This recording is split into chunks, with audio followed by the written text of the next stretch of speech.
叔本华说，世界上最大的监狱是人的思维意识。的确，我们每个人都被自己的思维牢牢地禁锢在其中。如果仔细检查我们过往犯过的那些错误，或者失去的各种机会，你会发现，绝大多数过失都是我们自己的认知局限带来的，而不是别人蓄意破坏的，更不是环境带来的。所以，人的一生就是不断地对抗自己认知局限、愚蠢的过程。这幅图就是绝大部分人的状态，每天都想得到眼前的好处，却从不想打开自己的认知牢笼。其实，人的一生都在为自己的认知买单。你所赚的每一分钱，都是你对世界认知的变现；你所亏的每一分钱，都是因为对世界的认知有缺陷。你永远赚不到超出认知范围之外的钱，除非你靠运气，但是靠运气赚到的钱，最后往往又会靠实力亏掉，这是一种必然。中国社会最公平的地方在于，一旦你的认知和财富不匹配，社会就有100种方法收割你，直到互相匹配为止。我的这段话已经在网上疯传，认知资本才是社会未来最大的资本。认知越高的人，看事情就越客观，他们遵从本质和规律办事，负责操控世界的运转。认知越低的人，看事情越主观，越容易被表象迷惑，越容易有偏见，喜欢盲从，只能被操控。就像《教父》里的那句话，用1秒钟内看到本质的人，和半辈子也看不清一件事本质的人，自然是不一样的命运。人的认知一旦得到突破，思维就会彻底打开，不仅可以看到一个更加透彻真实的世界，还能一眼看到本质，瞬间抓到要点，更能驾驭生活，还可以轻而易举地引领大众。经常有人说，没有深度思考，所有的勤奋努力都是扯淡。同样的逻辑，认知不到位，所有的深度思考都是扯淡。未来不是人赚钱，而是钱找人。财富永远都会流向最匹配它的人，就是那些高认知的人。那么，究竟什么是认知呢？来看下面3个例子。第一个例子，恋爱和婚姻的区别是什么？恋爱的本质是情感交换，而婚姻的本质是价值交换。因此，很多人谈恋爱的时候还挺好的，一旦步入婚姻就有各种矛盾。那么，友情和爱情的根本区别是什么？友情经不起考验，经得起平淡，而爱情却经得起考验，却经不起平淡。这就是真正的区别，一语道破。再举一个例子，我们来探讨一个话题：消费者想要的是好产品吗？或者说，大众想得到的是真相吗？其实，大众想要的既不是好产品，也不渴望看到真相，更不是在寻找价值，他们只是渴望被理解，渴望得到情绪安慰。那些让大家感觉不爽的真相，大家一直充耳不闻。相反，那些能给大众产生美好幻想的谎言，却可以让大众盲从、偏执和狂热。所以，千万不要把你认为的真相强加于人，也不要把你所认为的价值和好产品给他们，你只需要理解他们，抚慰他们，让他们活在希望里，你就能大获成功。这就是商业的本质。最后一个例子，我们平时都说要懂规则，什么才是真正的懂规则呢？我们总以为规则是用来遵守的，而实际上规则是用来打破的，就看你会不会打破。比如我们在过马路时，如果是1-2个人一起等红绿灯，往往都会遵守交通规则。但是如果当等红绿灯的人比较多，只要凑够了7-8个人，不管红灯绿灯，就会一起大模大样过去。这说明什么？说明规则是给个体设立的，只要人数凑够了，规则也可以改变的。因此，你能不能凑得够人，能不能代表大多数人的利益，才是问题的最关键。什么叫规则？强者给弱者画一个圈，然后告诉弱者，你站里面不能出来，这就是规则。所谓规则，就是强者给弱者制定的规矩，也是高认知的人给低认知的人设计的行为路径。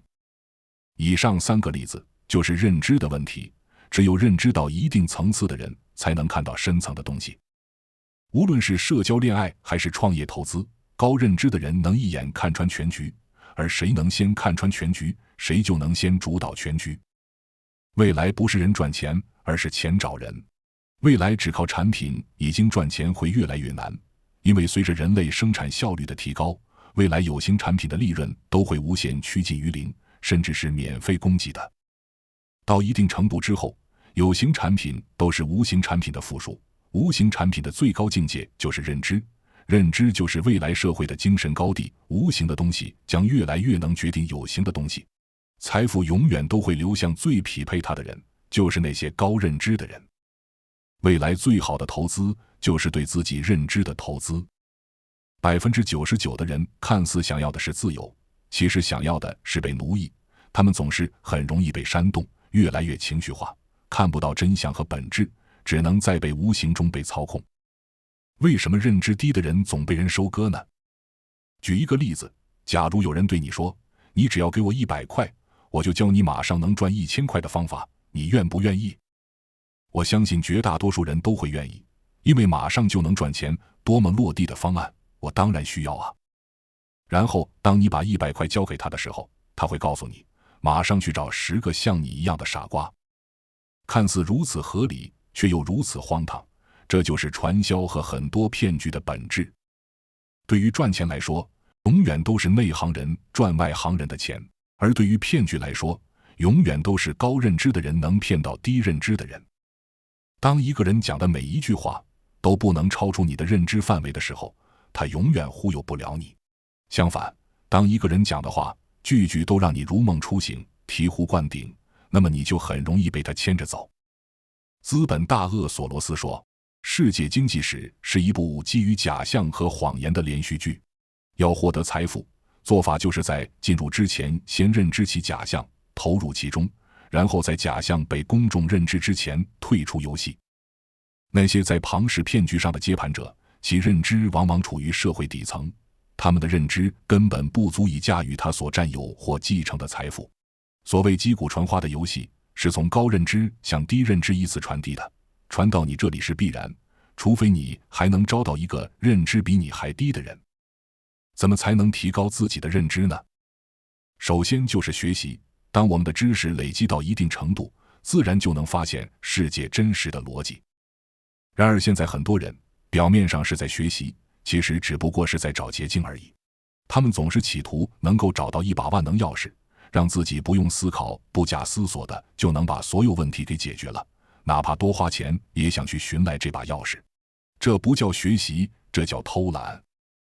这就是为什么很多老板虽然花了很多钱参加了那么多培训，却依然改变不了丝毫的原因。他们到处上课的样子，只是看上去很努力而已。提升认知和花钱没有任何关系，你可以花钱买别人的经验，却无法花钱让自己少走弯路。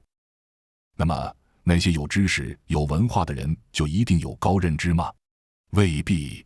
很多读书读到博士的人，照样轻而易举被人骗。因为有文化并不一定有才华，有才华的人并不一定有智慧。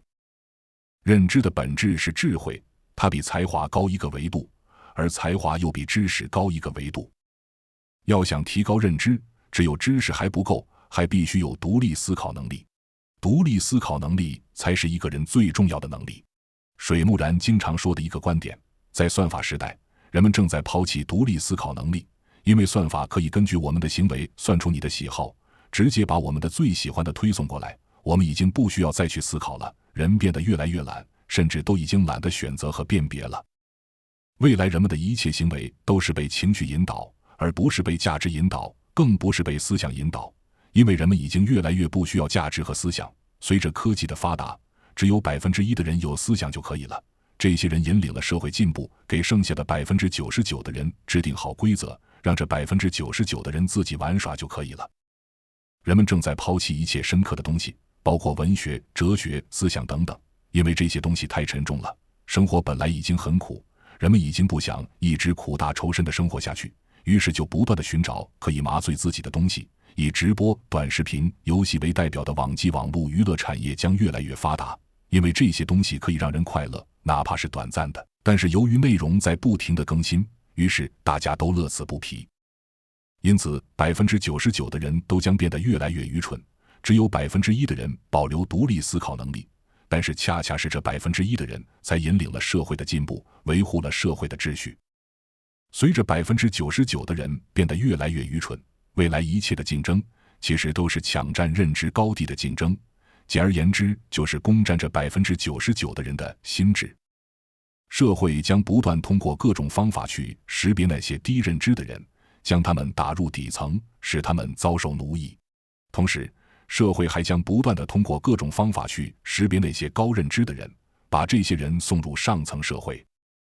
那些掌握了对未来解释权的人，就是占领了认知高地的人。他们不仅控制商业的未来，也掌控了生命的未来。包括大数据、算法等等，这些都是他们保持高认知的工具。他们利用这些资源和工具，不断迭代自己的认知，不断宣导自己的合理性，从而时刻占领人类的认知高地，稳坐人类食物链的最顶层，引领和统治一切。今后99%的人都将进化得越来越愚蠢，分文不值，是低维度的人；只有1%的人将进化得越来越聪明，引领社会的进步，是高维的人。未来低维的人在高维的人眼里，就像现在的蚂蚁在我们眼里一样，是透明的、低级的、被操控的，甚至是完全不值一提的。高认知的人操控低认知的人，就像上帝操控人类一样，也像我们对付一群蚂蚁一样，这就是天地不仁，以万物为刍狗的深刻阐述。人类文明的进化，只不过是高认知的人对低认知的人的管理方式不断升级。提升认知，才是阶层逆袭的根本，也是谨防被收割的根本。不过在最后，我仍然忍不住想提醒一下大家，人生最难得的，不是你翻越认知障碍之后看到了真正的风景。人生最难得的是当你一览众山小之后，还能守住那颗初心。善良如初，天真依旧。愿你翻越千山，归来仍是少年。世界上最昂贵的税就是认知税，人的一生都在为认知买单。关注我，我是才知道，带你解锁更多金钱的真相。